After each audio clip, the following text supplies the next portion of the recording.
Assalamualaikum warahmatullahi wabarakatuh. Innal hamdalillah nahmaduhu wa nasta'inuhu wa nastaghfiruh wa na'udzu billahi min shururi anfusina wa sayyiati a'malina. Man yahdihillahu fala mudilla lahu wa man yudlil fala hadiya lahu. Asyhadu an la ilaha illallah wahdahu la syarika lahu wa asyhadu anna Muhammadan 'abduhu wa rasuluh. La nabiyya wa la rasula ba'da.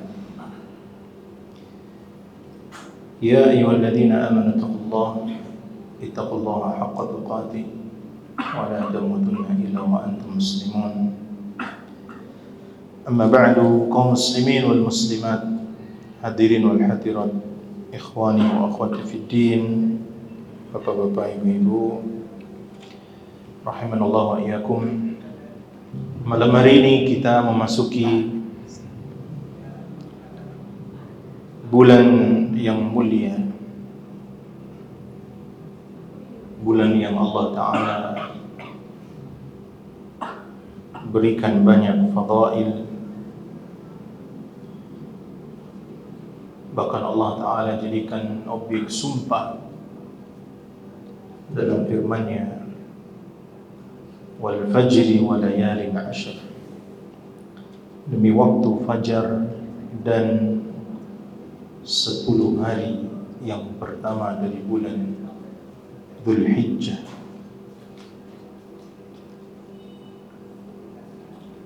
Apa yang Allah Ta'ala jadikan sebagai objek sumpah tentunya merupakan perkara yang besar. Maka hari-hari ini adalah hari yang mulia di sisi Rabbuna Tabaraka wa Ta'ala, di mana kaum muslimin dari seluruh penjuru negeri mereka berangkat menunaikan rukun Islam yang kelima, haji ke Baitullah, mensyiarkan tauhid, mengesahkan Allah Ta'ala. Labbaik Allahumma labbaik, labbaik la syarika laka labbaik, innal hamda wal ni'mata laka wal mulk la syarika lak. Semuanya berbondong-bondong bertalbiyah menyambut panggilan Allah Ta'ala, berkumpul menunaikan rukun Islam yang besar ini, berpakaian yang sama, tidak dibeda-bedakan antara penguasa dengan rakyat jelata, antara orang kaya dan orang miskin, antara yang berkulit putih ataupun berkulit hitam, orang Arab ataupun yang non-Arab, karena semuanya di sisi Allah Ta'ala sama, kecuali dengan takwa kepadanya. Inna akramakum indallahi atqakum, sesungguhnya yang paling mulia di sisi Allah adalah yang paling bertakwa di antara kalian. Dihilangkan seluruh sekat dalam kehidupan sosial. Haji merupakan syiar besar bagi umat Islam bahwa Islam adalah agama yang penuh dengan rahmat. Rahmat bagi seluruh alam, rahmat bagi seluruh bangsa manusia di seluruh dunia ini. Wa ma arsalnaka illa rahmatan lil alamin. Maka hari-hari ini merupakan hari yang besar di sisi Allah Ta'ala. Nabi alaihi salatu wassalam bersabda, "Ma min ayyamin al-'amalu as-salihu fiha ahabbu ila Allah min hadhihi al-ayyam." Tidak ada satu hari yang hari-hari itu lebih Allah cintai melebihi hari-hari ini, yakni 10 hari pertama dari bulan Dzulhijjah. Qalu, para sahabat bertanya, walal jihadu fi sabilillah, juga lebih utama daripada jihad fi sabilillah wahai Rasulullah? Qala, Nabi menjawab, walal jihadu fi sabilillah, tidak juga dari jihad fi sabilillah, illa rajulun kharaja bi nafsihi wa malihi falam yarji min dhalika syai', kecuali seorang yang pergi berjihad fi sabilillah, dia berangkat dengan jiwa dan hartanya dan tidak kembali dengan sedikit pun. Jadi dia gugur di jalan Allah, dia korbankan jiwa dan hartanya berjihad fi sabilillah. Jadi hari-hari ini adalah hari yang paling afdal untuk beramal soleh. Maka tingkatkan amal soleh kita di hari-hari ini, sebagaimana kita tingkatkan di 10 hari terakhir dari bulan Ramadan.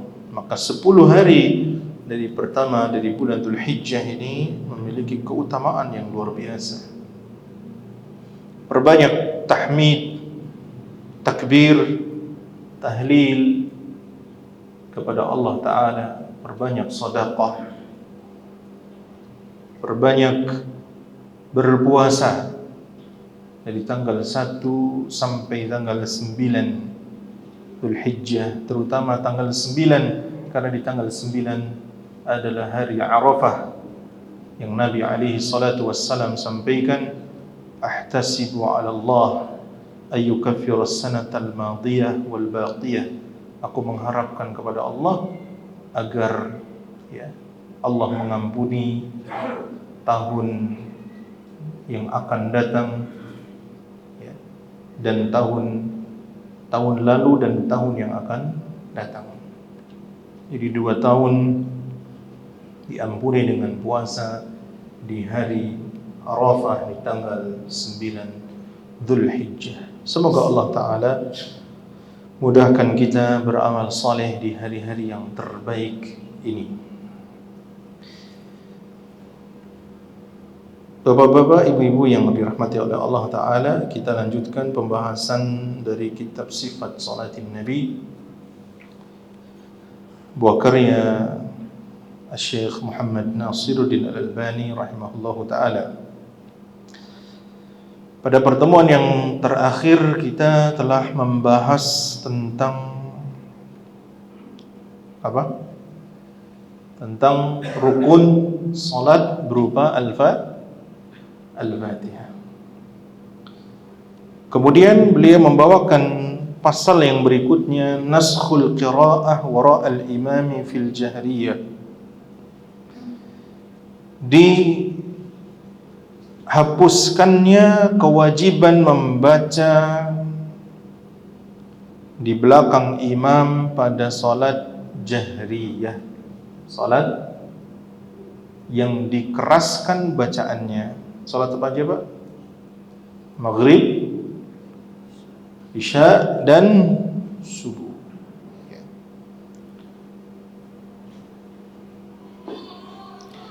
Wa kana qad ajaza lil mu'tamina an yaqra'u biha wara' al-imam fi salatil jahriyah. Dulu Nabi alaihi salatu wassalam membolehkan makmum untuk membaca di belakang imam pada salat jahriyah. Haitsu kana fi salatil fajr faqala afathaqulat alaihi al-qira'ah falamma faragha qala la'allakum taqra'una khalfa imamikum qulna na'am haddan ya Rasulullah. Sampai suatu ketika, jadi sebelumnya Pak, boleh bagi makmum untuk membaca ayat atau surat ketika imam membaca ayat dan surat, itu awal mula. diwajibkannya salat. Tapi kemudian tatkala Nabi salat fajar, salat subuh, maka Nabi kemudian merasa berat membaca sebagian ayat, ya, karena ada was-was suara dari makmum. Kadang-kadang begitu Pak, jadi imam kita lagi ingat gitu hafalannya lancar gitu, begitu ada teriakan atau apa langsung ngeblank, ya. Itu membuat Nabi agak berat untuk mengingat-ingat. Lalu Nabi bersabda, la'allakum taqra'una khalfa imamikum, sepertinya kalian tadi membaca di belakang imam kalian. Qulna, para sahabat menjawab, na'am, iya, adzan, ya, pelan-pelan ya Rasulullah. Lalu Nabi bersabda, la taf'alu illa bi fatihatil kitab, jangan kalian kerjakan kecuali dengan Al-Fatihah saja. Fa innahu la salata liman lam yaqra biha, karena tidak ada salat kecuali bagi yang membaca Al-Fatihah. Hadis riwayat Imam Bukhari, Abu Dawud dan Imam Ahmad, At-Tirmidzi dan Daruqutni. Mimbabil faidah, dari sinilah mazhab Syafi'i mengambil penjamakan rukun Fatihah dengan riwayat ini. Setelah membaca amin, maka makmum boleh membaca Al-Fatihah, tapi dengan cara sir. Adapun madhab yang lain mencukupkan dengan bacaan imam. Nanti akan kita baca hadisnya, ya. Kemudian thumma nahahum 'anil qira'ati kulliha fil jahriyah. Kemudian Nabi melarang secara total ketika salat jahriyah, ya. Beliau bersabda, hal qara'a ma'i minkum ahadun anifan, ya, apakah ada yang membaca surat setelahku tadi? Faqala rajul, lalu ada seorang yang mengatakan, na'am ana ya Rasulullah, aku wahai Rasulullah, ya. Inni aqulu mali unaza. Lalu Nabi katakan, kenapa aku disibukkan dengan bacaan kalian? Fantahan nasu 'anil qira'ah ma'a Rasulillah. Lalu orang semuanya diam ketika Rasulullah membaca, ya. Dan Nabi kemudian bersabda, man kana lahu imamun fa qira'atul imami lahu qira'ah. Siapa yang memiliki imam, maka bacaan imam adalah bacaan makmum, ya. Jadi secara umum ikhwah fillah rahimakumullah, ketika salat jahriyah, bacaan makmum itu bacaan imam, sehingga Anda punya pilihan mendengarkan bacaan imam atau maksimal Anda membaca Al-Fatihah saja, dan itu yang diambil dalam mazhab Imamuna Asy-Syafi'i rahimahullahu taala, ya. Kalaupun memang antum mau membaca, maka bacalah Al-Fatihah saja. Tapi secara kenyamanan di dalam salat, lebih nyaman mana? Mendengarkan imam atau sambil baca? Mendengarkan imam. Karena itu dalam mazhabnya Imam Ahmad, lebih baik Anda mendengarkan bacaan imam berdasarkan firman Allah Ta'ala, wa idza quri'al Qur'anu fastami'u lahu wa ansitu la'allakum turhamun. Kalau Al-Quran sedang dibaca, maka dengarkanlah, diamlah, agar kalian mendapatkan rahmat. Karena itu dalam mazhabnya Imam Ahmad, selama imam itu membaca, maka menjadi bacaannya makmum, gitu. Allahu a'lam bishawab, ya. Kemudian beliau membawakan bab wujubul qira'ah fi sirriyah, wajibnya membaca pada salat sirriyah, yang dibaca secara sir, zuhur dan asar.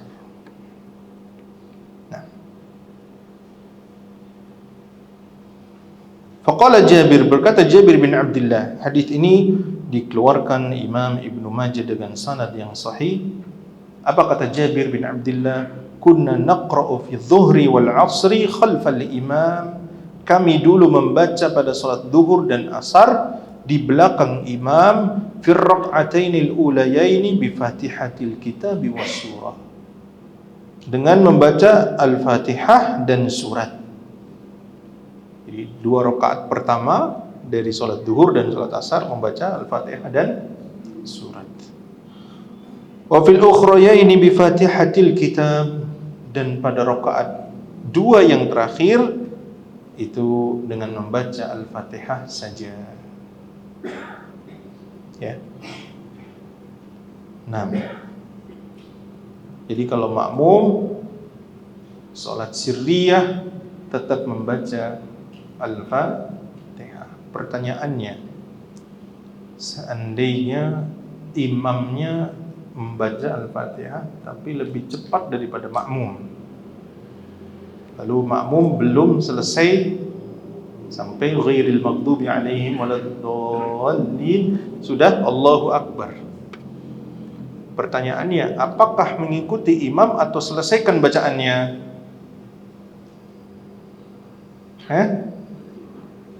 Naam, berdasarkan keumuman hadis, innama ju'ilal imamu liyu'tamma bih fala takhtalifu alaih, dijadikannya imam untuk diikuti, jangan menyelisihinya, maka segera apa?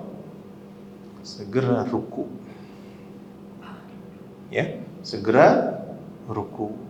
Terus bagaimana dengan Al-Fatihahnya? Sudah ditanggung oleh imam. Bahkan ada hadis yang masyhur sekali, hadis Bukhari Muslim dari sahabat Abu Bakrah radhiyallahu anhu.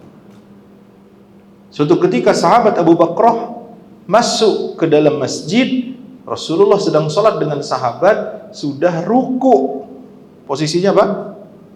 Ruku. Maka Abu Bakrah masuk masjid langsung takbiratul ihram, Allahu Akbar, langsung ruku, padahal belum masuk shaf. Jadi masih di belakang, Pak. Anggaplah shafnya ini 1, 2, 3 gitu ya. Jadi paling masih di belakang. Yang penting dapat apa? Rukuknya imam. Begitu sudah ruku, i'tidal, sami Allahu liman hamidah, Abu Bakrah kemudian jalan. Abu Bakrah jalan. Nah, udah tuh. Sampai kemudian sholat selesai. Setelah selesai sholat, Nabi bertanya, tadi siapa yang telat sholatnya?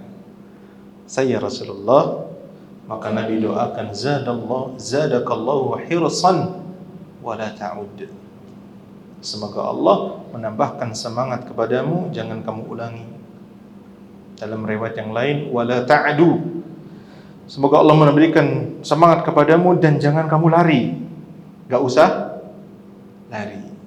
Jadi hadis itu menunjukkan bahwa minimal kadar mendapatkan rakaat imam adalah dengan apa? Mendapatkan apa? Ruku. Jadi kalau kita dapat rukuknya imam, berarti kita dapat rakaat itu. Tapi kalau kita baru mau ruku, kemudian imam sudah sami Allahu liman hamidah, kita tidak mendapatkan tumakninah di dalam ruku, maka kita tidak dapat. Kadang-kadang kita ragu, Pak, tadi kita dapat rukunya enggak ya, gitu ya. Maka imam yang pengertian kalau memang tahu ada yang telat, dilamain dikit, Pak. Ya, enggak apa-apa. Ya, biar makmumnya dapat. Tapi kalau banyak yang telat ya lanjut saja. Wallahu a'lam bishawab. Ya. Nah. Kemudian bab at-ta'min, bab mengaminkan imam wa jahrul imami bihi. Bagaimana mengaminkan setelah bacaan ghairil maghdubi alaihim waladdallin. Wa kana ya'murul muqtadina bit-ta'min bu'aida ta'minil imam. Dan Nabi memerintahkan untuk mengikuti takminnya imam Ya, sesaat setelah takminnya imam. Maksudnya amin, jadi bareng. Jangan makmumnya sudah amin dulu. Idza qala al-imamu, Nabi bersabda, idza qala al-imamu ghairil maghdubi alaihim waladdallin faqulu amin. Apabila imam mengucapkan ghairil maghdubi alaihim waladdallin, maka ucapkanlah amin. Fa innal malaikah taqulu amin. Karena malaikat pun mereka mengucapkan amin. Ya. Faman wafaqa ta'minuhu ta'minal malaikah. Siapa yang aminnya sesuai atau bersamaan dengan aminnya malaikat, maka ya ghufira lahu ma taqaddama min dhanbi, maka diampuni dosa-dosanya yang telah lalu. Rawahul Bukhari wa Muslim. Jadi termasuk sunnah adalah antum mengucapkan kata amin. Amin. Jangan amin. Kalau amin berarti apa? Yang terpercaya. Ya. Itu. Kalau amin yang aman.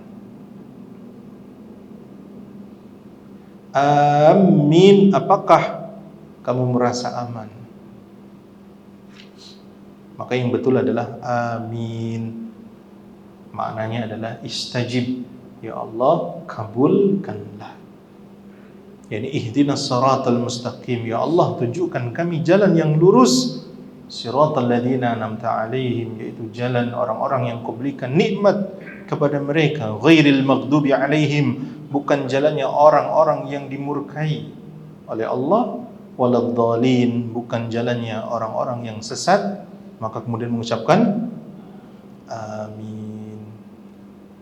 Ya, sehingga kita jangan lebih dulu atau telat.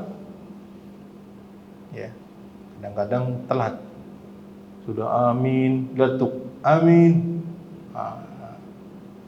Atau terlebih dulu, amin, belum selesai ghairil maghdubi 'alaihim waladdallin. Amin. Maka hendaknya bersamaan dengan imam. Apakah imam pun mengaminkan? Naam. Nabi alaihi salatu wassalam bersabda, idza ammana al-imamu fa'aminu. Apabila imam mengucapkan amin, maka ucapkanlah amin. Berarti imam pun mengucapkan amin. Ini termasuk sunnah bagi imam dan ma'mum. Wallahu a'lam bishawab. Barangkali ada pertanyaan tentang tadi yang kita singgung? Ada? Tidak ada? Ya, silakan Pak. Ada pertanyaan?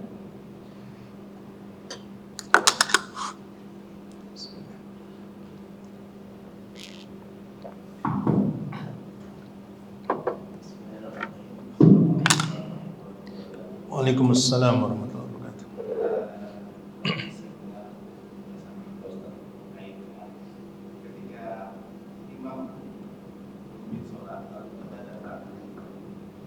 Kondisi sudah imam ruku, terus sudah datang itu jawabannya adalah bahwa kita mendapatkan satu rakaat.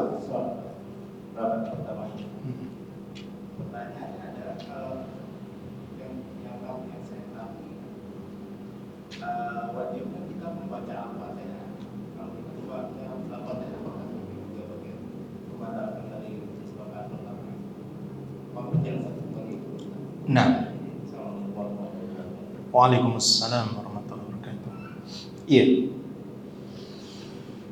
Kita memahami bahwa Al-Fatihah itu merupakan apa? Rukun, sehingga kita wajib membaca Al-Fatihah di dalam salat. Ya. Tetapi ketika kita bermakmum dalam salat berjamaah, maka imam itu yang menanggung Al-Fatihah kita. Wal imamu dhamin, kata Nabi, imam itu yang menanggung. Sehingga kalau kita tidak sempat pun membaca Al-Fatihah, maka ketika kita mendapatkan rukuknya imam dengan tumanina, maka kita mendapatkan 1 rakaat. Karena sudah ditanggung oleh siapa? Oleh imam. Ya. Nah, itu dalam salat jamaah. Tapi kalau antum salat sendiri, ba'diyah, qabliyah atau salat malam sendiri tanpa membaca Al-Fatihah, maka salatnya tidak sah. Ya. Nah, kira-kira begitu, Pak. Karena menjamak semua riwayat yang ada. Ya. Dan Nabi menghukumi salatnya Abu Bakrah itu tadi sah. Ya. Sehingga mendapatkan tanggungan dari imam tadi, karena imam sudah membaca Al-Fatihah. Nah, tapi kalau ada waktu, maka Anda membaca Al-Fatihah semampunya, sedapatnya, seperti itu. Atau berdasarkan keumuman, ya. Jadi di madzhab Imam Ahmad, Anda cukup mendengarkan imam saja begitu takbiratul ihram, kemudian masuk, imam langsung ruku, atau membaca ayat sebentar terus imamnya ruku, maka Anda pun tidak perlu membaca Al-Fatihah. Dan ini madzhabnya kebanyakan ulama, karena menjamak riwayat, toh juga sudah ditanggung oleh imam, seperti itu. Allahu a'lam. Ya. Bacaan amin harus dengar Wairil Maghdubi alaihim, atau boleh kita masuk amin aja atau mendengar ayat-ayat dari Al-Fatihah? Apabila kita masbuk kepada imam yang kita dengar setelah membaca Ghairil Maghdubi alaihim waladdallin, atau sudah mau amin, kita masuk takbir terus, jamaah sudah amin, ya kita ikutin amin. Hanya saja mengucapkan amin ini hukumnya wajib atau sunnah? Hukumnya sunnah. Hukumnya sunnah, sehingga apabila Anda tidak membaca amin, tidak sujud sahwi, juga tetap sah salatnya. Ya. Tapi kalau Anda masuk kepada imam, wajib takbiratul ihram. Kalau langsung ruku, maka Anda berarti belum masuk ke dalam salat, karena awal salat adalah takbiratul ihram. Takbiratul ihram. Gitu. Karena takbiratul ihram itu rukun. Sedangkan takbir intiqal, namanya pindah Allahu Akbar menuju ruku, ini hukumnya sunnah. Ya. Seperti itu. Jadi kalau misalkan Ustaz, saya takbirnya cuma sekali Allahu Akbar, kemudian langsung ruku, ya, maka sholatnya sah. Kalau takbir tadi diniatkan sebagai takbiratul ihram. Tapi kalau Anda Allahu Akbar itu niatnya bukan takbiratul ihram, takbir intiqal menuju ruku, sholatnya sah tidak? Tidak. Maka pentingnya niat di situ, buat takbir ini adalah takbiratul ihram. Ya. Nah, Allahu a'lam. Kita lanjutkan. Qira'atuhu sallallahu alaihi wasallam ba'da al-Fatihah. Bacaan Nabi setelah Al-Fatihah. Wa kana yaqra'u ba'da al-Fatihah suratan ghairaha. Adalah Nabi membaca Al-Fatihah. Ya, setelah membaca Al-Fatihah beliau membaca surat yang lain. Wa kana yutiluha ahyanan wa yuqsiruha ahyanan. Kadang-kadang Nabi memanjangkan bacaan beliau, terkadang memendekkan bacaan beliau. Li'aridi safar, karena mungkin safar, sedang safar, maka sunnahnya meringankan, Pak. Sunnahnya meringankan. Ya, saya jadi ingat dulu waktu saya mau pulang kampung, pernah, Pak, di Pasar Senen, ya, sholat asar menunggu kereta. Ada imam sholatnya lama sekali, Pak. Maka saya mufaroqah, karena keretanya sudah bunyi, udah dipanggil, kereta ini akan, maka saya buru-buru langsung saya mufaroqah, niat langsung ke Pak, lepas dari imam, karena imamnya sholatnya lama. Ya. Begitu, ini saya keluar dari musola ya di Senen itu, alhamdulillah masih dapat keretanya udah mulai jalan. Ternyata begitu saya lihat mereka pada lari-lari itu, nggak dapat kereta. Ya, jadi perlu kita menerapkan fikih itu secara bijak, terutama kondisi-kondisi tertentu ya, yang kita harus berpikir secara cepat. Ya. Kadang-kadang Nabi memperpanjang, kadang-kadang memperpendeknya karena safar au su'al, karena beliau pilek, au marad karena sakit, au buka usabi, atau karena ada tangisan bayi. Nanti akan kita baca bagaimana rahmatnya beliau, kasih sayang beliau ketika sholat mendengar apa? Tangisan anak kecil, beliau cepatkan sholatnya. Kama qala Anas, sebagaimana dikatakan oleh Anas bin Malik radhiyallahu anhu, jawaza sallallahu alaihi wasallam dzata yaumin fil fajri shalla subha fa qara'a bi aqsari surataini fil Quran. Ya. Jadi pernah Nabi salat fajar, dan salat fajar itu sunnahnya agak panjang bacaannya, Pak. Karena bacaan pada saat salat subuh disaksikan oleh wa Qur'an al-fajri inna Qur'an al-fajri kana mashhuda. Ya. Aqimis salata liduluki syamsi ila ghasaqil laili wa Qur'an al-fajr. Jadikanlah salat ya setelah matahari terbit sampai matahari tenggelam, dan salat fajar.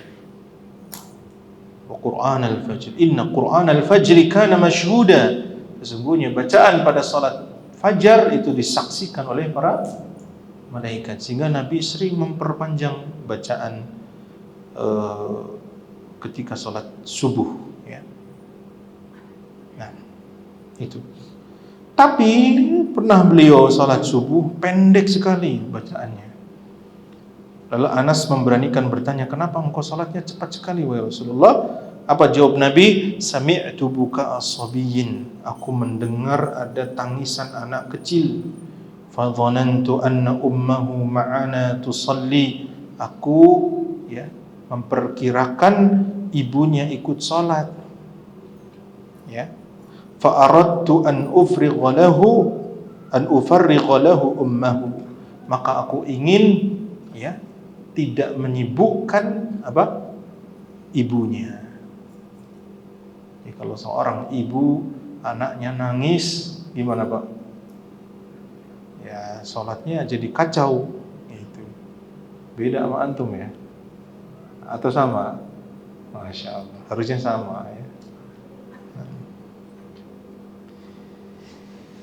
Nah, dan beliau pun mengatakan ya, fa atajawwaz fi salati, lalu aku cepatkan salatku, mimma a'lam, karena aku mengetahui, min syiddati wujdi ummihi, karena besarnya kasih sayang ibunya, min bukaihi, disebabkan karena tangisan itu, maka beliau cepatkan salatnya ya. Nah, bahkan Nabi pernah membela seorang sahabat ya. Ya. Jadi Nabi sholat bersama sahabat, sholat Isya. Maka kemudian di situ ada Mu'adz bin Jabal ya, radhiyallahu anhu. Mu'adz bin Jabal ikut bermakmum dengan Nabi. Setelah itu beliau pulang ke tempatnya, dan di situ baru sholat Isya dengan orang yang ada di situ. Tapi sholatnya Mu'adz lama. Ada seorang sahabat dari Ansor yang bernama Salim. Karena bacaan Mu'adz ini lama, akhirnya beliau keluar dari shaf dan sholat sendiri, mufaraqah. Dan pada waktu itu yang melakukan hal-hal seperti itu atau tidak sholat berjamaah hanyalah orang-orang munafik. Sehingga Mu'adz beliau menuduh mungkin dia munafik, lalu dilaporkan kepada Nabi. Ternyata kabar ini sampai kepada Salim, seorang sahabat Ansar dan merasa tidak benar, masa saya dituduh munafik. Lalu Salim didatangkan kepada Nabi. Apa jawaban Salim? Ya Rasulullah, sesungguhnya aku setiap pagi sampai sore pergi berkebun. Kalau anak orang Ansar rata-rata apa? Punya ladang apa? Kurma, berkebun. Dan aku pulang di waktu sore. Sehingga apa? Capek. Sedangkan Mu'adz membaca surat yang panjang, maka aku tidak kuat. Saya kemudian keluar dari shaf. Ya. Kira-kira yang dibela siapa dalam kasus seperti ini? Maka Nabi alaihi salatu wassalam membela sahabat Ansar itu dan bahkan mengatakan, afattanan anta ya Mu'adz, apakah engkau menjadi tukang fitnah wahai Mu'adz? Ya. Kalau kamu salat, maka perhatikan makmum, karena di belakang itu ada orang tua, ya, ada ya, yang sakit atau ada yang ada kebutuhan dan sebagainya. Seperti itu. Nah, ya kira-kira diperhatikan hal-hal semacam ini. Allahu a'lam. Pertanyaannya, bolehkah ketika sholat kita hanya membaca Al-Fatihah saja tanpa membaca surat? Seandainya ada imam begitu, imam Masjid Al-Hikmah DDN, ya, sholat maghrib hanya sampai ghairil maghdubi alaihim waladdallin, amin, Allahu Akbar. Pada bingung kan? Pertanyaannya, kalau ditanya sah atau tidak, jawabannya sah. Cuman nggak biasa terjadi. Kalau ditanya sah atau tidak, sah. Begitu juga kalau antum sholat ba'diyah, qobliyah atau sholat duha, hanya membaca Al-Fatihah saja, sah. Sah, ya. Karena yang menjadi rukun adalah Al-Fatihah.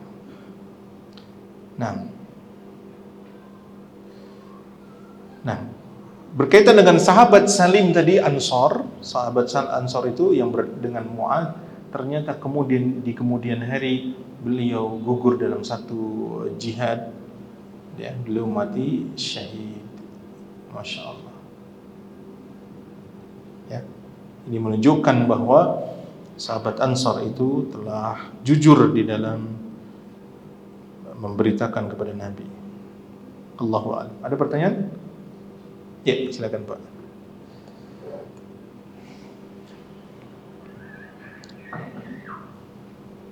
Assalamualaikum warahmatullahi wabarakatuh. Waalaikumsalam warahmatullahi wabarakatuh. Masalah sholat rawatib, qobliyah dan ba'diyah.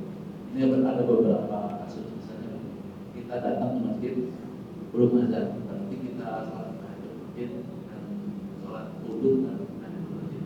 Itu yang kasus pertama. Terus kedua adalah kita datang sudah ada atau sudah sekian lama ada, itu kita boleh melakukan beberapa sholat sunnah. Ya. Contohnya di sini kita bisa menggabungkan antara sholat wudu, sholat tahiyyatul masjid dan tahiyyatul sendiri. Nah, apakah itu bisa digabungkan juga dengan sholat obat ya? Kita merasa ada sesuatu yang perlu kita tahu. nah, Yang pertama, yang kedua, safar, yang misalnya safar. Ya, safar kan ada unsur-unsurnya sekian kilometer. Mm-mm. Ini sebenarnya untuk unsur sekian kilometernya tidak memenuhi, tetapi kita terjebak oleh kondisi Jakarta. Contoh begini, kita Macet. pulang asar dulu. Kita perkirakan kita pulang asar, kita hampir bisa buruk. Tapi ternyata di perjalanan macet, sehingga kita mampir ke Jakarta. Bahkan kita sampai di tujuan itu sudah isya, gitu ya. Terus itu caranya gimana ya? Pertama kita punya makan maghrib, kita datang ke masjid, sudah sholat isya. Apakah kita ikut jemaah sholat isya atau kita sholat sendiri untuk membayar maghrib itu? Gitu. Nah, Masya Allah. Allah. Nah, iya. Waalaikumsalam warahmatullahi wabarakatuh. Pertanyaan pertama adalah berkaitan dengan sholat, ya. di mana ketika kita masuk masjid, di situ ada beberapa sunnah. Satu, tahiyatul masjid, kemudian kita setelah berwudu, kita ba'da wudu, kemudian salat taubat. Silakan salat taubat. Memang tidak ada kekhususan di dalam syariat, tetapi secara dalil umum bahwa orang-orang yang bertaubat, dia berserah diri kepada Allah Ta'ala, ini pernah ditanyakan kepada Syekh Abdul Aziz bin Baz, maka itu masuk dalam solat mutlak. Solat taubat, orang menyebutnya solat taubat atau solat mutlak, tidak mengapa. Dan itu semuanya bisa digabungkan niatnya menjadi satu. Terkhusus qobliyah adalah setelah dipastikan masuk waktu. Misalkan ini udah masuk waktu tapi masjid ini belum azan, maka Anda boleh qobliyah atau belum? Boleh, karena waktu sudah masuk. Sehingga kalau ini masjid baru azan, Anda tidak perlu qobliyah lagi, karena yang menjadi patokan qobliyah adalah sudah masuk waktu atau belum, bukan sudah adzan atau belum. Ya, tapi kalau Anda mau menunggu setelah adzan baru qabliyah, itu lebih baik. Nah, kemudian berkaitan dengan safar, kalau kita tidak sempat sholat maghrib pada waktunya, kemudian sampai tempat isya, ya, maka ini termasuk uzur, ya, jika memang sulit kita sholat di perjalanan, terutama di jalan tol kita tidak bisa mampir, maka ini termasuk uzur, ya, termasuk uzur. Dan Anda masuk masjid sudah masuk waktu isya. Pertanyaannya, apakah Anda sholat isya? Nah, di sini ada perbedaan pandangan di kalangan ulama. Ya. Tinjauan yang pertama adalah tertibus sholat, tertibnya sholat. Tinjauan kedua adalah fadilah sholat berjamaah. Ya. Wallahu a'lam, saya lebih condong kepada pendapatnya mazhab Syafi'i bahwa Anda boleh sholat isya terlebih dahulu. Boleh sholat isya terlebih dahulu, ya, meskipun tidak tertib, tetapi apa? Anda mendapatkan fadilah jamaah. Dan itu akan membuat nyaman dalam sholat, karena sholatnya sama. Tapi kalau Anda sholat maghrib bagaimana? Di rakaat ketiga Anda duduk saja, nggak salam-salam, itu duduk, ya, tasyahud aja, yang lain sholat. Karena Anda tidak boleh salam sendiri, salamnya menunggu imam salam. Dan ini akan berbeda dengan imam, padahal kita diperintahkan untuk sama dengan imam. Lebih baik Anda sholat isya terlebih dahulu, baru kemudian setelah salam Anda sholat maghrib. Dan ini termasuk jamak sholat. Wallahu a'lam. Udah adzan ya? Wassallallahu ala nabi Muhammad wa ala alihi wa sahbihi ajma'in. Wassalatu wassalamu ala rasulillah wa ala alihi wa sahbihi wa mawalah wa la hawla wa la quwwata illa billah. Kita lanjutkan, ikhwan wal akhwat fillah, bab tentang makana yaqra'uhu sallallahu alaihi wasallam fi sholawat. Apa yang Nabi baca pada salat-salat. Yang pertama adalah salatul fajri, salat subuh. Wa kana sallallahu alaihi wasallam yaqra'u fiha bi tiwalil mufassal. Dalam beliau, Nabi terbiasa membaca pada salat subuh dengan tiwal al-mufassal, yakni ayat-ayat atau surat yang panjang dari mulai surat Qaf ke belakang. Nah, itu beliau biasa membaca itu, Qaf, Al-Quran, Al-Majid. Jadi kalau salat fajar, beliau biasa membaca ayat-ayat yang panjang. Terkadang beliau membaca surah At-Tur, Wat-Tur wa kitabim mastur. Beliau terkadang membaca wa kana ahyanan yaqra'u bi qisaril mufassal. Kadang beliau membaca yang agak pendek dengan membaca idza syamsu kuwirat. Nah, di sini dikeluarkan Imam Muslim. Kadang-kadang panjang, kadang-kadang pendek. Bahkan beliau kadang membaca idza zulzilatil ardu zilzalaha. Fi rak'ataini kiltaihima. Pernah Nabi membaca rakaat pertama salat subuh idza zulzilatil ardu zilzalaha, pada rakaat kedua idza zulzilatil ardu. Jadi menunjukkan bolehnya mengulang surat. Nah, kadang-kadang beliau ketika safar pendek lagi, Pak, membaca qul a'udzu birabbil falaq dan qul a'udzu birabbin nas. Ya, ini bisa kita praktekkan kalau sedang safar, membacanya yang pendek saja, qul a'udzu birabbil falaq, qul a'udzu birabbin nas. Atau jangan-jangan enggak safar pun antum bacanya ini ya. Allah musta'an. Ya, emang ini surat favorit apa ya? Nah. Iya. Nah, habis ini kita akan terkena sindiran ini ya. Apa yang beliau baca ketika sholat sunnah fajar? Qobliyah apa? Subuh. Ya. Beliau membaca itu dengan bacaan yang sangat pendek. Kadang-kadang beliau membaca qulu amanna billahi wa ma unzila ilaina akhir surah Al-Baqarah sampai habis. Di rakaat kedua qul ya ahlal kitabi ta'alu ila kalimatin sawa'in bainana wa bainakum sampai akhir.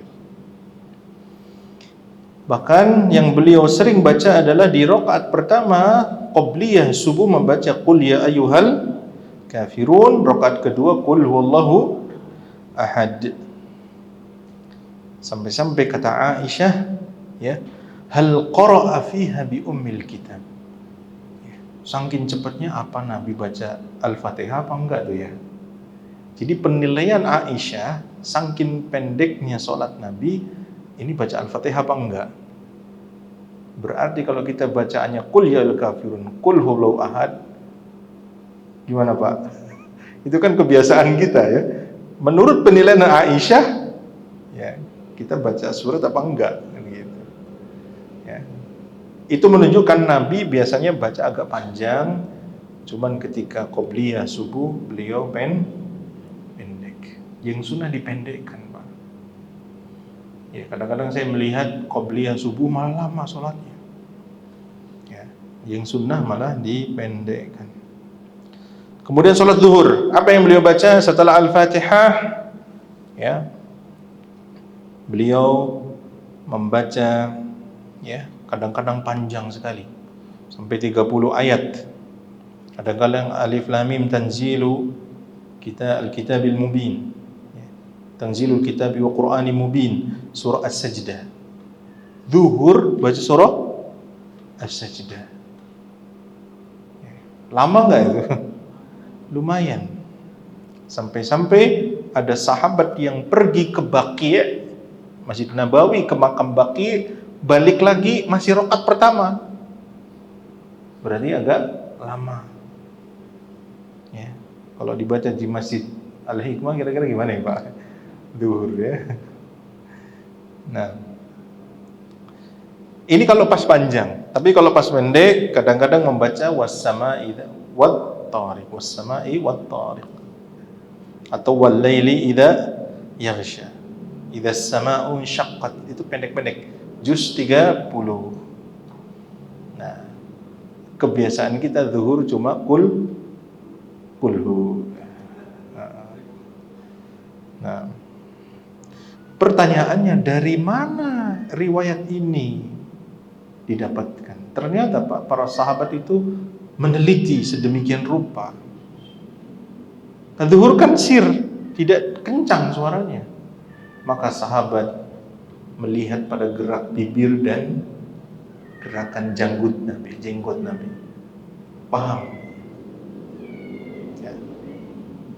Padahal sir. Pertanyaannya, kalau seandainya ada orang yang sholat sir tapi bacanya dikeraskan, sholatnya sah tidak?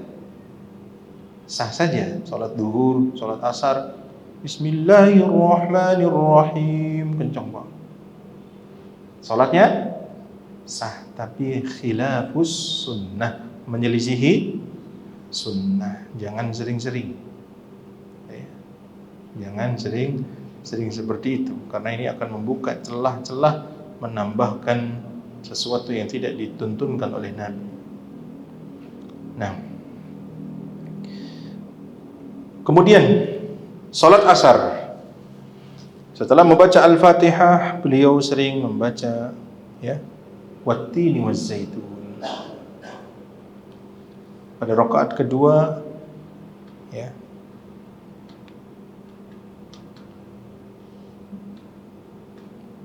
itu yang pendeknya. Kadang-kadang wattin wazzaitun dan ayat-ayat berikutnya dari juz 30. Yang panjangnya kadang-kadang beliau membaca surah At-Tur, kadang-kadang Al-Mursalat. Ini Syekh Al-Albani mengumpulkan riwayat semua, tapi tidak disebutkan satu persatu karena akan banyak ya, riwayatnya. Cuma hanya disebutkan satu persatu, tapi semuanya ada riwayatnya dan riwayatnya sahih, Pak. Nah, kemudian membaca pada sunnah salat maghrib. Nah ini ada itu tadi salat apa tadi? Maghrib sudah. Nah, maghrib pun beliau seringnya membaca akhir juz 30. Yang pendek-pendek. Kadang membaca Al-Mursalat ya.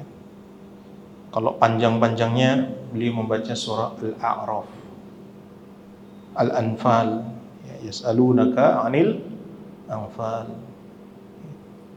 Agak panjang, Pak. Ya, maghrib. Tapi memang sebaiknya maghrib itu tidak terlalu panjang karena waktunya pendek.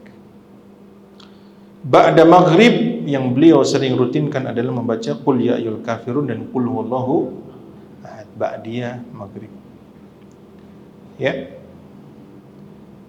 Kemudian salat Isya.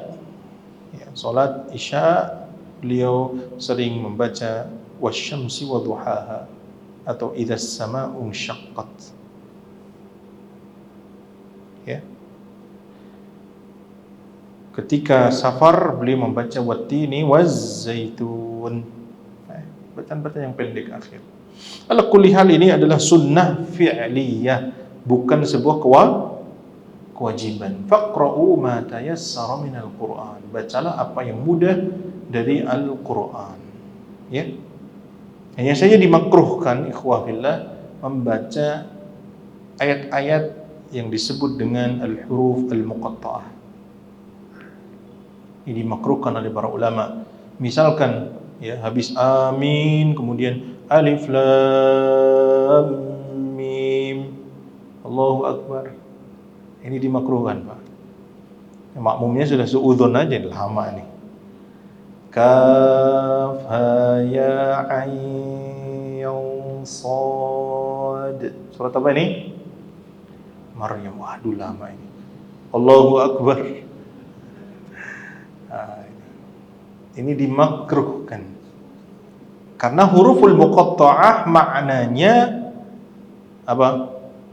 Yang tahu hanya Allah saja. Setidaknya beberapa ayat lah ya. Setidaknya beberapa ayat. Dzikru rabb, misalkan kafaya ain sad, dzikru rahmati rabbika 'abdahu Zakaria idz nada rabbahu nidaan khafiyya. Allahu akbar, mending. Ya. Nah, ini sunnah fi'liyah saja, antum bisa melakukannya atau tidak, tafadhol, terserah ya. Adapun salat witir, salat malam, Masya Allah, Rasulullah lama, Pak. Beliau membaca ya surat-surat yang terpanjang di dalam Al-Qur'an, surah Al-Baqarah, surah apa? Ali Imran, An-Nisa. Ya, ada berapa? 6 surat yang paling panjang atau 7. Al-Baqarah, apa? Ali Imran, An-Nisa, Al-Maidah, Al-An'am, Al-A'raf, Al-Anfal. Itu panjang-panjang. Ya. Kalau salat malam, misalnya salat sendiri Nabi. Kalau Anda salat sendiri lama enggak apa-apa. Ya, kalau antum kadang-kadang bosan membaca surat-surat itu saja karena hafalnya sedikit Ustaz, maka boleh dengan membaca mushaf. Boleh dengan membaca mushaf, ya. Nah, atau di depannya ada mushaf, tidak mengapa. Namun ada satu sunnah yang hilang, apa? Melihat tempat sujud. Karena ketika kita sholat, kita disunnahkan melihat tempat sujud. Kalau sedang membaca kan otomatis melihatnya ke mushaf. Kalau dibaca dengan menggunakan handphone, di situ ada Al-Qur'annya, nggak apa-apa. Ya, cuman kalau live sholat malam, misalkan sholat tarawih, lebih baik jangan baca pakai handphone. Nanti jadi fitnah. Ya, ini orang kok pegang handphone. Bagi sebagian orang yang tidak tahu, maka ini menjadi fitnah. Lebih baik dengan mushaf saja. Ya, kalau imamnya pengen baca ayat-ayat yang lain, atau dengan Quran yang besar, itu tidak mengapa. Hanya saja kalau berjamaah, kita pun harus melihat kemampuan makmum. Ya. Salat witir yang sering beliau lakukan dengan membaca Sabbihisma rabbikal a'la, yang rakaat kedua Qul ya ayyuhal kafirun, rakaat ketiganya Qul huwallahu ahad. Ya. Nah, kadang-kadang wa kana yudhifu ilaiha ahyanan Qul a'udzu birabbil falaq, Qul a'udzu birabbin nas. Kadang-kadang beliau tambahkan Qul a'udzu birabbil falaq, Qul a'udzu birabbin nas. Ini riwayat Imam An-Nasa'i dan Imam Hakim. Kalau ada masjid yang menambahkan setelah Qul huwallahu ahad ditambahkan Qul a'udzu birabbil falaq, Qul a'udzu birabbin nas, ini ada sunnahnya. Ya, jangan diingkari. Kemudian tartilul qira'ah wa tahsinus sauti biha. Membaca Quran dengan cara yang tartil. Jadi dengan memperhatikan makhraj hurufnya, dengan memperhatikan sifat hurufnya, dengan memperhatikan hukum bacaan, dan memperhatikan waqaf dan ibtida. Waqaf itu berhenti dan memulai. Paling tidak tartil itu 4 itu syaratnya. 1, memperhatikan makhraj huruf. Ya, ketika membaca a jangan nga. Kadang-kadang ya alaihim, ya. Orang Jawa begitu Pak ya. Alaihim itu sifatnya kurang gitu. Pengennya makhrajnya udah benar, cuman sifatnya kurang. Ini termasuk lahan khafi. Kesalahan dalam membaca Quran ada 2 macam, ada kesalahan besar nampak atau lahan jali, ada lahan khafi. Kalau kesalahan yang besar yang nampak itu merubah huruf, merubah harokat. Ya, dalam satu qiraah yang sama dia merubah huruf, merubah harokat atau memanjangkan huruf sehingga keluar dari hakikat asalnya, seperti mad tabi'i. Di situ tidak ada mad tabi'i, dia panjangkan, atau harusnya pendek dia panjang, atau pendek dia atau panjang dia pendekkan. Kalau dalam riwayat kita, dalam riwayat misalkan Hafs dari Asim, ketika membaca Maliki Yaumiddin, maka ma-nya tapi itu harokat. Tapi dalam riwayat yang lain dengan Maliki Yaumiddin. Nah itu. Nah kalau ada imam yang membaca Maliki Yaumiddin dengan qiraah Hafs, maka dia telah salah lahan jali. Bagaimana kalau kesalahan itu terjadi pada surat Al-Fatihah? Maka kalau kesalahannya kesalahan yang besar, merubah huruf, merubah harokat, ya, atau merubah makna dengan mad itu tadi, maka ya tidak sah salatnya. Bagi makmum yang sudah tahu kesalahan jali itu, dia niat mufaraqah, dia keluar, maksudnya dengan meniatkan diri tidak menjadi makmumnya, sholat sendiri. Tapi kalau kesalahan itu kesalahan yang khafi, kesalahan yang ringan yang tidak semua orang paham, seperti qalqalahnya kurang, qul huwallahu ahad, Allahus samad, ya udahlah lanjut. Atau baca Al-Fatihahnya itu ya tidak memperhatikan misalkan hams dalam huruf, fahathahu syakhsun sakat, ya Bismillahirrahmanirrahim, tidak ada bismillah, sin itu termasuk huruf hams, maka harus jelas seperti itu. Atau hamzahnya kurang jahr, nah itu nanti bahas tajwid ya. Nah, seperti itu. Nah, kalau kurang saja sifat hurufnya tidak berubah, ya, maka itu kesalahan yang sedikit. Seperti ain, nga, itu sudah pas sebetulnya, cuman apa? Nga, jim, ja, nah itu logat saja. Masih bisa ditolerir, Pak, masih bisa. Tapi kalau an'amta dibaca an'amtu, tak jadi tu, itu sudah salah. Ghairil maghdubi alaihim waladdallin dirubah ghairil maghdubi alaihim waladdallun, salah. Itu lahan jali. Khusus Al-Fatihah kesalahan besar itu tidak ditolerir. Tapi kalau surat berikutnya ditolerir. Gitu. Nah, Nabi alaihi salatu wassalam menyuruh kita untuk membaca Al-Quran sesuai dengan apa yang diturunkan. Ya, kalau memang kita masuk dalam ilmu ini luar biasa, Pak.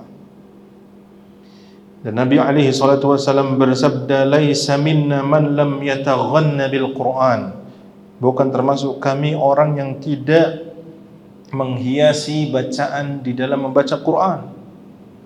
Ini sesuai dengan tadi sifat hurufnya, makhrajnya, ya hukum bacaannya. Kadang-kadang ada orang yang baca cepat sekali, apalagi kalau tarawihnya 7 menit.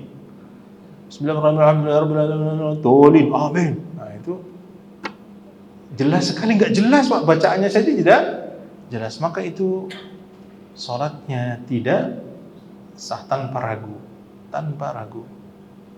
ya. Terus ngapain mereka? Ya udah, anggap saja mereka lagi apa?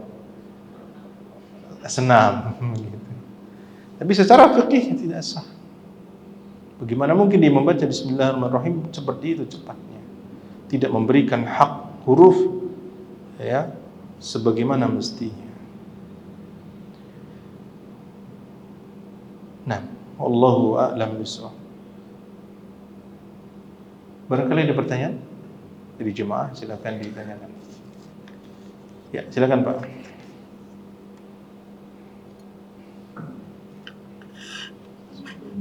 Waalaikumsalam warahmatullahi wabarakatuh. Terkait sujud.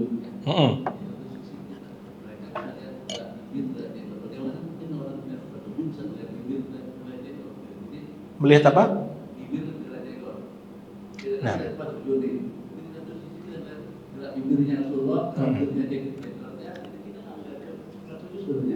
iya. Nah, yang kedua ini masalah kunut subuh. Kunut subuh ini secara ilmiah ya, ada yang mengatakan ini bid'ah. Ada bukan mau bertentangan, tapi ada ustaz-ustaz salaf yang mengatakan ini adalah bid'ah. Khususnya yang ustaz-ustaz ini, artinya Ustaz Yazid Abdul Qadir Jawas, Amir Fatar, itu mereka bilang kunut subuh adalah bid'ah. Kalau kita berdiri belakang imam yang subuh, kita tidak mengikutinya. Karena kalau kita mengikutinya, maka kita jatuh kepada bid'ah. Jadi kalau kita di belakang imam yang kunut, kita cukup perpanjang Rabbana berkali-kali sampai dia selesai baca kunut subuh.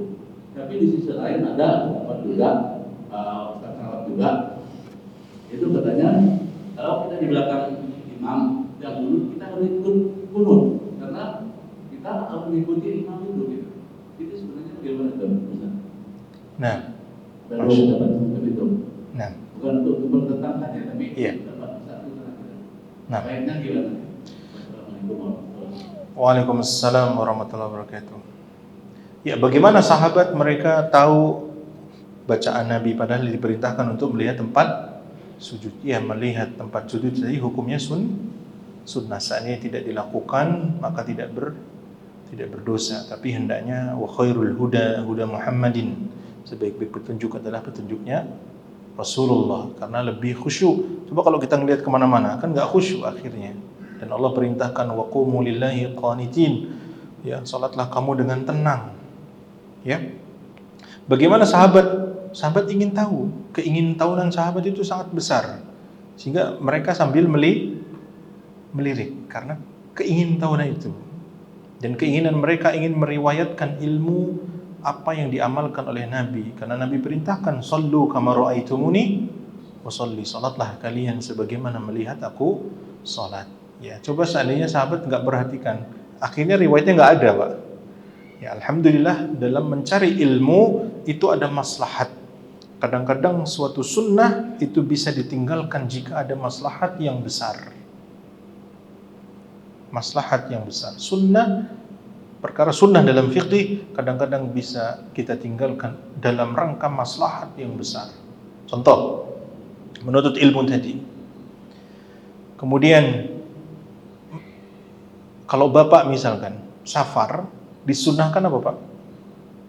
Salat qashar. Ada bapak pulang kampung ke kampung halaman lebih dari 80 km, maka disunnahkan untuk mengqashar salat 4 rakaat menjadi 2. Kebetulan bapak pulang kampung karena orang-orang kangen, ya apalagi dari Jakarta, Pak jadi imam. Nah, gitu.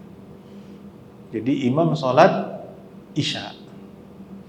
Bapak sholat jadi imam, sholatnya 4 apa 2? Kalau antum jadi imam, sholatnya 4 apa 2? Disunahkan 2 rakaat. Pertanyaan saya, antum sholatnya 4 apa 2? 2 apa 4? Yang 4 angkat tangan, yang 2 angkat kaki. Nah, dilihat fikih. Kira-kira kalau saya sunnah, menegakkan sunnah, fitnah enggak? Seperti itu, Pak. Kira-kira makmumnya paham apa tidak? Kalau enggak paham, 4 sudah. Seperti itu.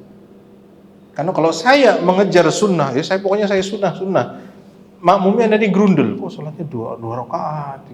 Begitu kita salam, mereka ikut salam. Repot, Pak. Banyak sunnah yang kita tinggalkan karena maslahat. Adzan, yang sering kita dengar adzan Bilal, tapi ada adzan yang lain. Nabi ajarkan kepada sahabat Abi Mahdhurah dengan mengulang syahadat asyhadu an la ilaha illallah, asyhadu an la ilaha illallah, asyhadu anna muhammadar rasulullah, asyhadu anna muhammadar rasulullah. Itu diulang lagi, Pak. Asyhadu an la ilaha illallah dengan suara yang lebih lantang. Itu sifat adzannya Abi Mahdhurah.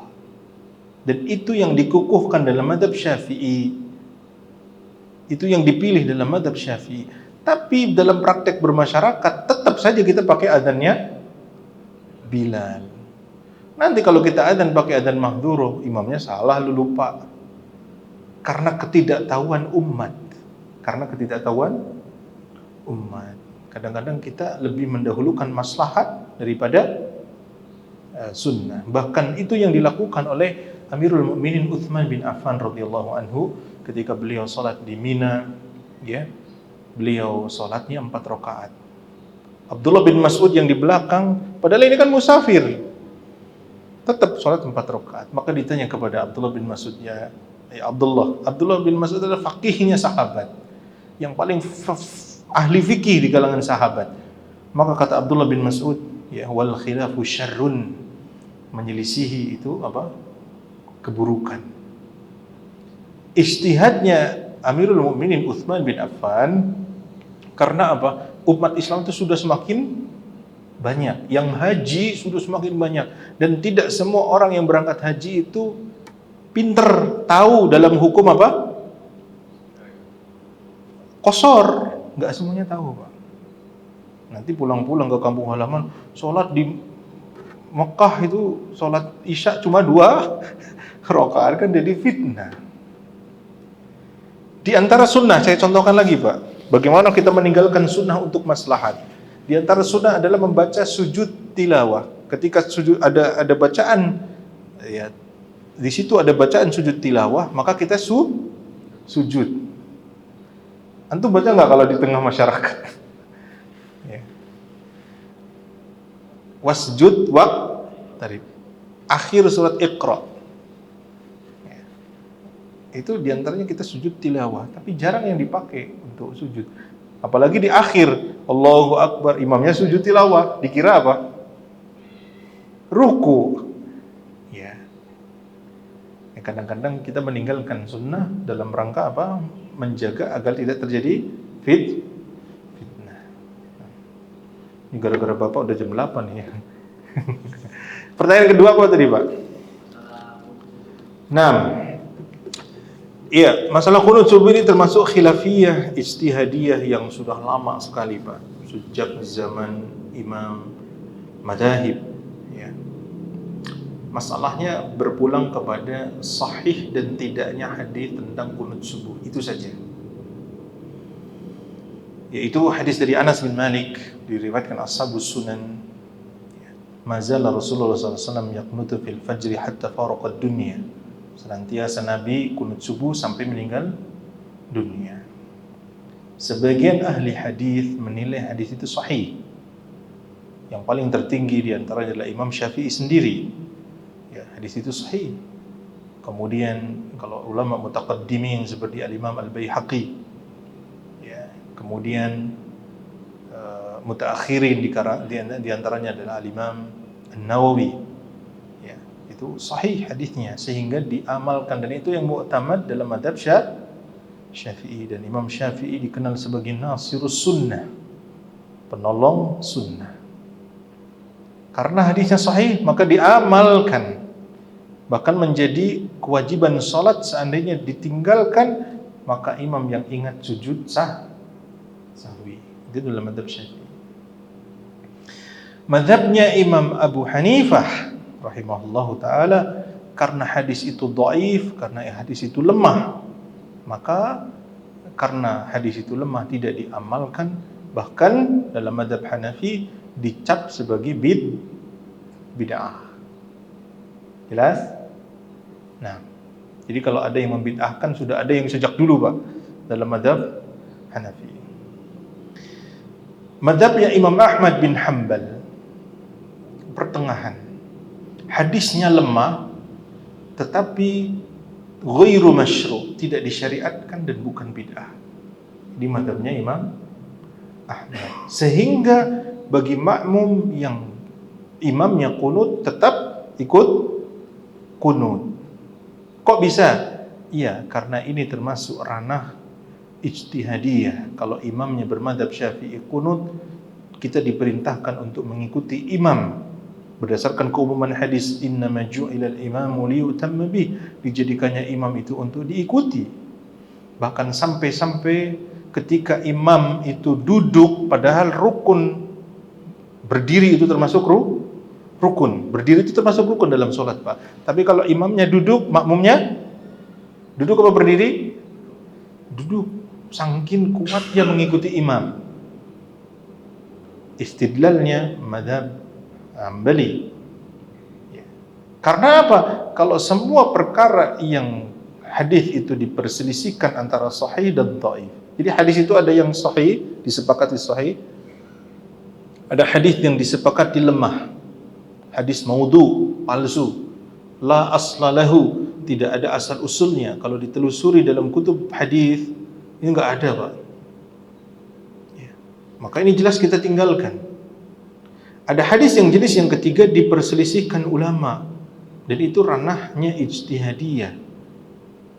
Ya, ranahnya ijtihadiyah. Contoh membaca surah Al-Kahfi pada hari Jumat. Sebagian ulama mensahihkan, di antaranya Syekh Al-Albani rahimahullah, di antaranya tidak. Itu sudah sejak dulu, Pak. Bagi yang tidak mengamalkan, ya sudah tidak mengamalkan.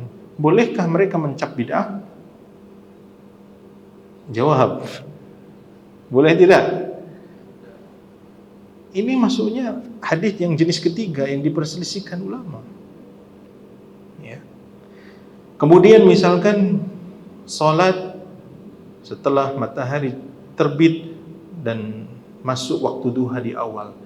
Kata Nabi SAW, siapa yang duduk menyebut nama Allah Ta'ala ba'da subuh sampai matahari terbit, kemudian masuk waktu duha ya, kemudian dia sholat 2 rakaat, maka dia mendapatkan apa? Pahala haji dan umroh. Tamah, sempurna. Hadis itu pun diperselisihkan ulama. Sebagian mensahihkan, sebagian mendhaifkan. Bagi yang mensahihkan mengamalkan, yang mendhaifkan tidak mengamalkan. Ya. Dan banyak sekali contoh hadis-hadis yang diperselisihkan ulama. Intinya yang lebih adil adalah madzhabnya Imam Ahmad bin Hanbal, bahwa hatta kita tidak mensahihkan hadis itu tapi tidak sampai bid'ah karena ghairu masyru' saja, tidak disyariatkan saja. Tapi kalau imamnya berkunut, maka Anda boleh mengangkat karena mengikuti keumuman hadis. Mungkin sebagian akan berdalil dengan hadis Abu Malik Al-Ashja'i radhiyallahu anhu ketika dia bertanya kepada ayahnya, wahai ayahku, apakah engkau salat subuh itu berkunut di belakang Rasulullah, Abu Bakar dan Umar? Maka ayahnya menjawab, ya bunayya muhdats, wahai ayahku, itu adalah perkara baru. Jelas ya?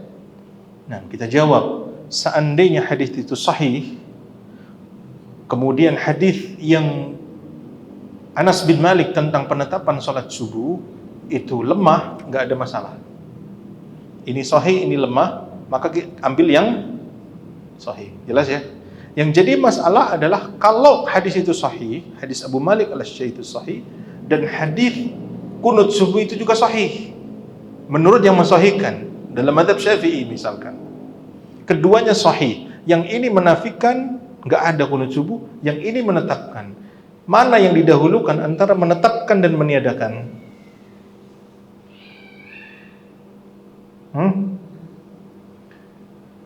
Menetapkan atau meniadakan?